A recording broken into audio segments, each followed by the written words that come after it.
Kuna comment hapa nimeipokea, inauma sana, inagusa sana yani. Kwa maana hiyo, hebu tuwe na kauli za kishujaa.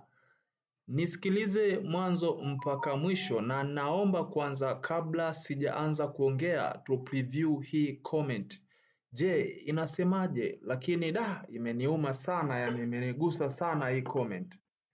Yes, naomba tu preview kwa pamoja. Yap. Kuna comment hapa, kuna siku moja, siku 9 zilizopita, nadhani huu ni Agneta, alisema kwamba mimi naomba mnisaidie jamani, kijana wangu anapenda jeshi. Nikawa nimemjibu kwa kureply kwa kutumia video, nikamwambia sikiliza hii video. Yes. Lakini leo masaa 8 yaliyopita kuna ndugu yetu hapa anaitwa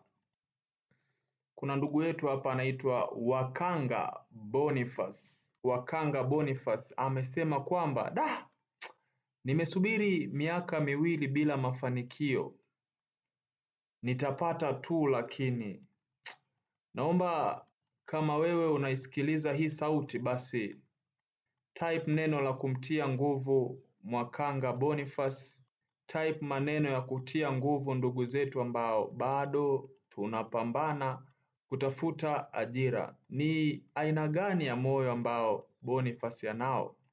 Kwa maana hiyo natamani sana kila mtu awe na moyo kama huu wa kutokata tamaa na kutojilaumu.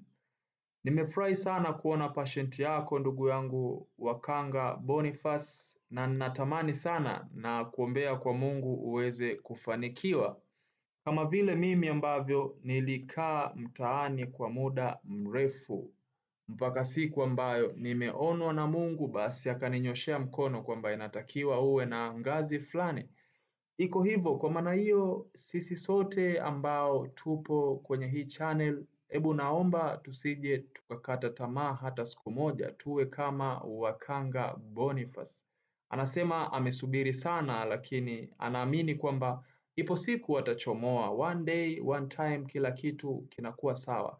Nilihitaji kuwapa maneno ya leo ya kuwatia nguvu ndugu zangu, na kama utakuwa na swali basi tukutane kwenye comment section ambayo utakuwa na maneno ya kumtia nguvu mwenzako. Tukutane kwenye comment section ambayo utakuwa na story ambayo imekuonyesha kwamba kweli Mungu yupo, anatenda. Basi tukutane kwenye comment section. Ciao.